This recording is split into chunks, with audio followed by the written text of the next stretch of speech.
Hi there, and thanks for checking out this video. I'm going to be showing 3 really easy ideas to create watercolour artwork that will hopefully complement your home decor. First up is a single colour mountain scene. So I've marked up my paper with a washi tape or masking tape border so that this piece will have really sharp edges. I've also very lightly marked up my mountain shapes with pencil. I've gone for 4 layers and it's literally just uneven lines creating high peaks and deeper valleys, taking up around a third of the page. Then you need to pick your single colour. It could be a colour you're already using in your home decor, or maybe a complementary or contrasting colour. Whatever you choose, it needs to be a strongly pigmented colour, so something that can be really dark and bold when not diluted too much. I'm using dark rose from the Art Philosophy Watercolour Confections Vintage Pastels range. To start with, I'm taking that colour and really watering it down for the sky. I want this to be the lightest colour on the piece, so maybe have a scrap piece of paper to test how light you can get your colour and compare it to how dark you can get it, so that you know how much water to add. And I'm really just whacking the colour on with a fairly large brush, and I don't want it to be even, I just want it to be a bit patchy, giving the impression of some clouds when it dries. And as I start to get down to the mountains, I want the colour to get a bit lighter, so I'm cleaning out my brush and just working the paint that's already on the paper down towards my pencil line.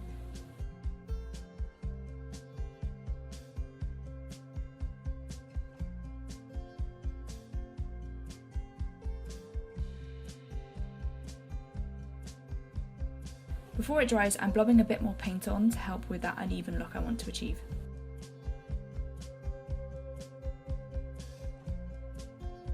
And once you're happy with that, you need to leave it to dry completely. Once that's dry, I'm adding some more paint to my watered down colour in my palette to make it a bit darker than the sky, and painting my first mountain layer. Again, I wanted to get lighter before the next mountain, so after you've put on your first layer of paint, wash out the brush and work the paint that's on the paper with plain water down to the next mountain layer. And just keep repeating that, making your paint darker until all the layers are done.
You can see here that I tried to do my 4th mountain before the last layer had dried, and the paint started to bleed into that layer.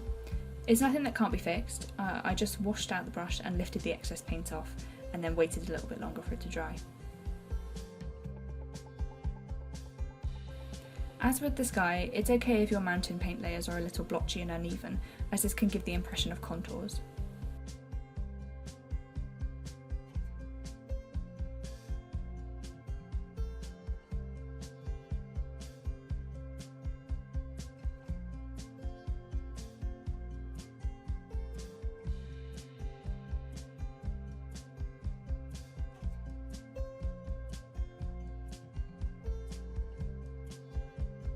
And then when it's fully dry, you can peel off that washi.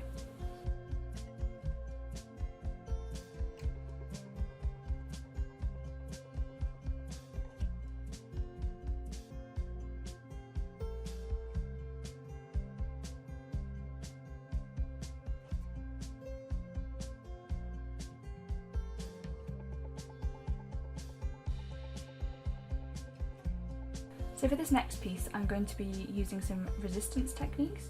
So I've got some black paper and watercolour metallic paints. I'm going to be drawing a design onto the black paper, and when I paint over it with the metallic paint it will resist the area that I've drawn, hopefully.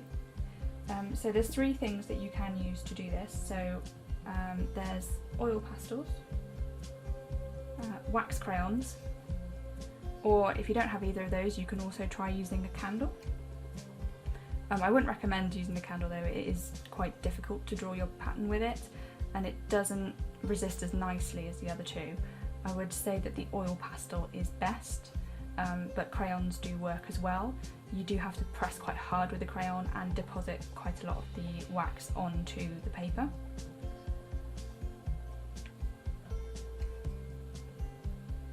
So I'm just going to start by drawing my design. I'm just going for a little floor here. Pretty simple.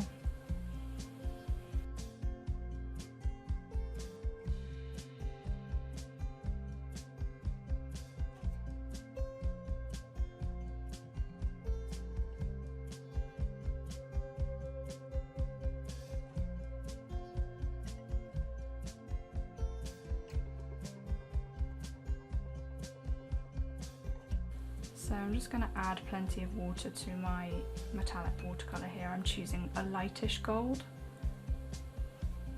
And the paper I'm using isn't watercolour paper, so it will probably buckle and not deal with the water particularly well. But I have found in practice that it's better than using a watercolour paper because the watercolour paper is kind of textured and it doesn't take the drawing as well, and it just doesn't give as good a finish. So now I've got plenty of watercolour paint on my brush. I'm just going to do some very gentle brush strokes across. I don't want to put too much on there because, as I said, the paper will buckle quite a lot. So I'm just going to do simple brush strokes.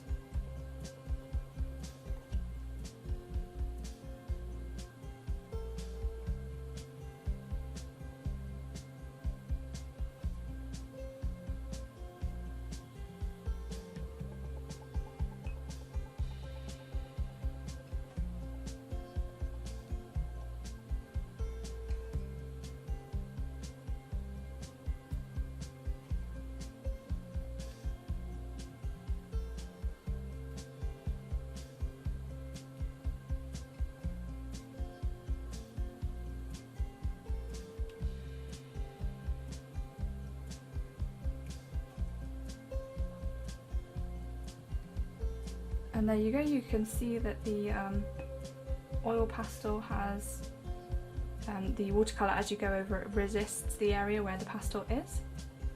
I've also just noticed though that it is resisting my fingerprints as well just here, because I've actually just used some hand cream, so that's something to be aware of. If you get anything else on the paper that's kind of maybe slightly greasy, it will resist that as well. So I might try this one again, make sure I don't put my fingers all over it first. But I'm quite happy with this design, and I'm quite happy with how it came out. It looks really cool as you're going over it and the paint just flows away from the area of the drawing. So I really like the overall effect, but yeah, as I said, I might try it again just to get it a little bit neater and no fingerprints along the bottom. Okay, so here's my second attempt.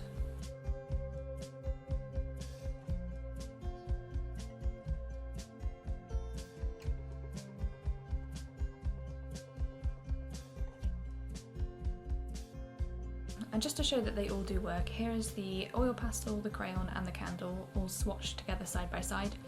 They do look pretty similar like this, but in my opinion the oil pastel works best. And here's another quick one just to show that you can get the same effect on white paper using a white oil pastel or a white wax crayon.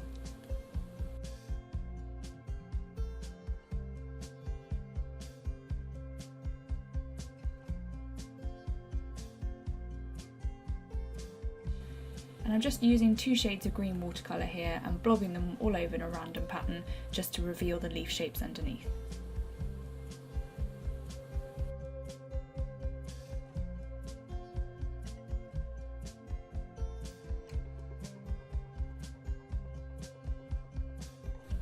And the last one is probably the simplest idea. I've chosen 3 colours that go well together and complement my home decor, and I'm just painting 3 large abstract shapes anywhere on the page. And I'm trying to do it quite quickly so that the colours bleed into one another a little bit, but that's totally optional and will still look good if you don't manage to do that part.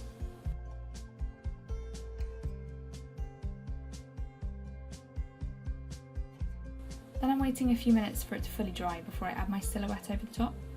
I'm using black paint to do a really simple branch with leaves all the way down. You can obviously customise this to whatever you want. You don't have to paint this part either. You could use a black marker or a paint pen to draw your design.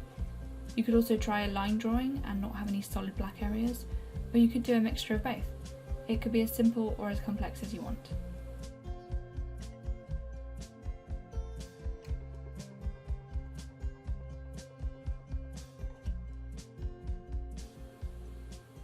I'm really pleased with the final outcomes, and I think they look great all framed up with my various plants and ornaments. I hope you enjoyed these ideas and maybe got some inspiration. Thanks so much for watching, bye!